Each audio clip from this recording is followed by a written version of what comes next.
Okay, so this is the voice inside Endo's head.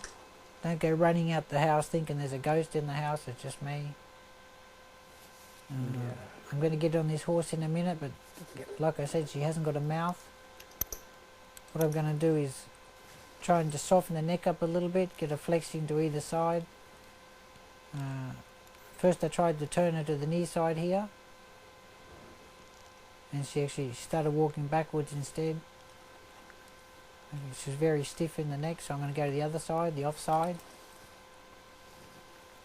And she starts feeling the bit before anything else. So that's why she's just reacting to the bit, because the mouth's very light, it's ultra light. I'll just stick with her a little bit till she stops. As you can see, she's going down there. That wasn't me trying to do the tap or anything. That was natural. She's panicking a little bit, so her head is shutting down her flight response, shutting her body down. She's just sinking down by herself. She's got no control over that. Her head has taken over. Like you can see, I'm not even pulling on the reins at all. I'm not doing anything. Most cowboys, if they saw a horse sink down, they'd probably kick it in the guts and tell it to get up, but I've seen this before, so I'll just let it run its course. Okay, so now I'm going to take advantage of the small window of opportunity I have. While her legs are weak, and I'm going to get on there, jump on her. Of course she's going to panic a little bit because she's never been ridden. I did have a chance to throw my leg over, but my whip got in the way, so I'm going to throw that away and try again. Okay, so let's try that again. She's just running from the bit a little bit there because the mouth's so soft. Okay, she's actually planted her feet firm there. She wasn't going to budge from there, so I took advantage of that and jumped on there. Really I shouldn't, because there's a wall behind me. Some horses might flip over. I really should have taken her back in the middle there where I had plenty of room, but like I said, she wasn't going to move, so that's just the way it played out.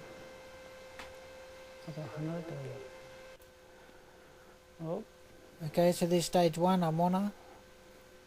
From here I'm going to try and soften her up a little bit.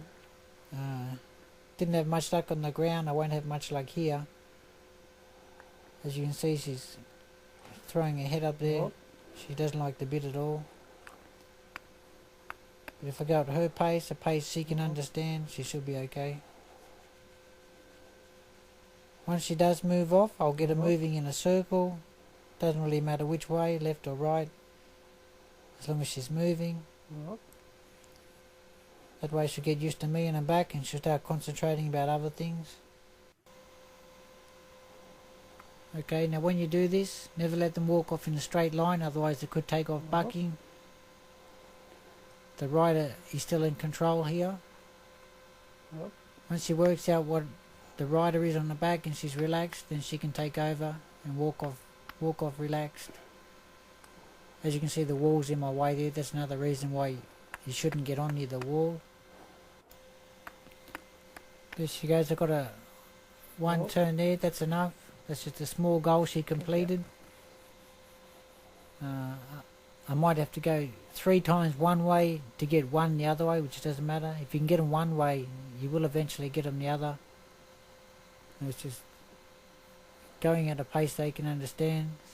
They might go around 10 times the same way before they get the other one. But they will eventually work it out. Once they work it out and they start going both ways, you can move them off.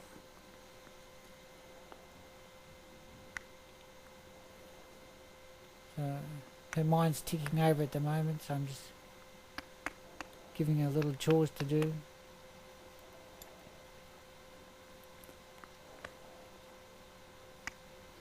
Getting her to move her legs is a good thing, so just be careful they don't just start bucking all of a sudden, because they'll think they're free, they're out of their circle.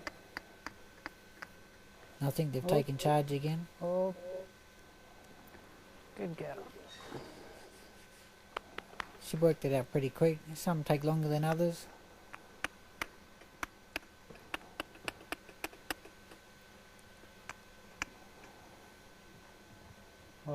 There she goes. She's out now.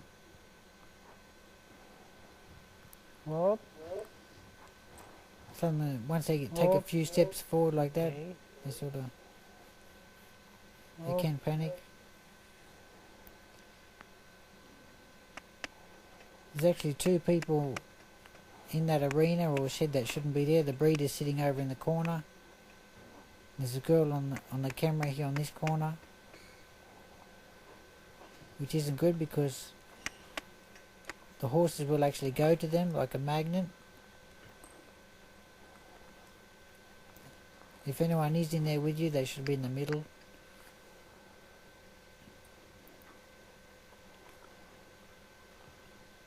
At the moment, I don't really care where she goes. She's got a free rein at the moment.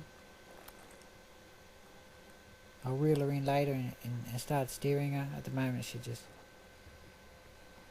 moving forward, so I don't mind about that.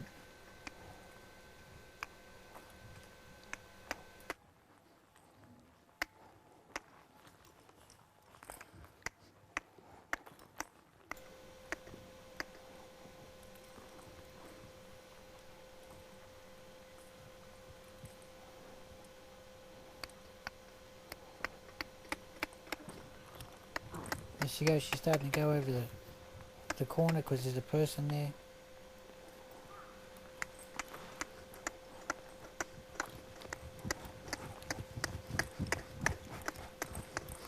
The breeder's in this other corner. There she goes. She's starting to head over that way.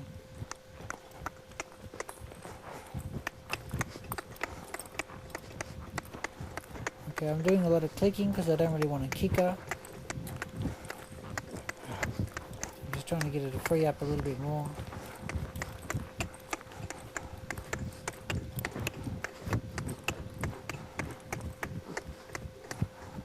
I know I sound like a bit of a duck, but good girl. I know once I get it, blow the cobwebs out of the system, she'll be right. The more she moves there, the more relaxed she'll get. So I'm just sort of, the breeder hasn't got much time either, so I'm just going to push her along a little bit. Normally I wouldn't, but today's a special case.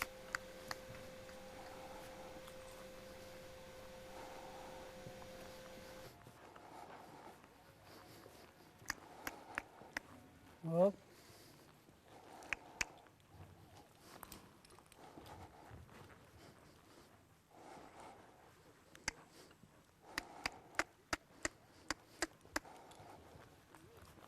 Whoop. Good girl.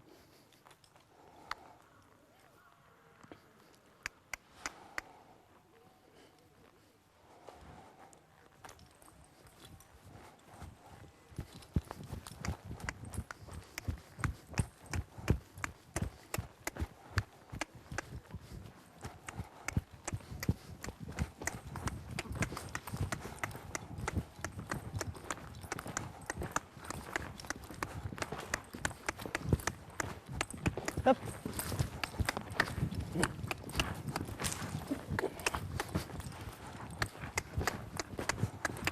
Up.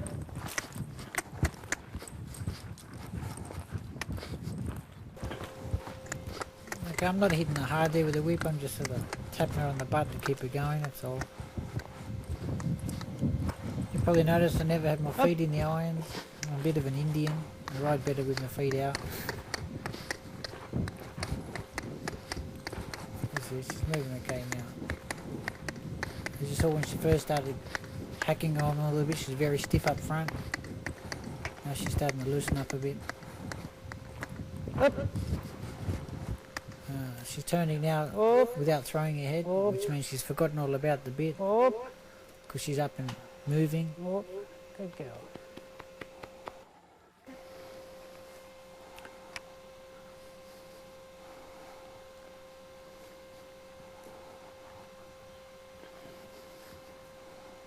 Okay, so that's basically it. Just a little bit of turning there at the end just to jog her memory.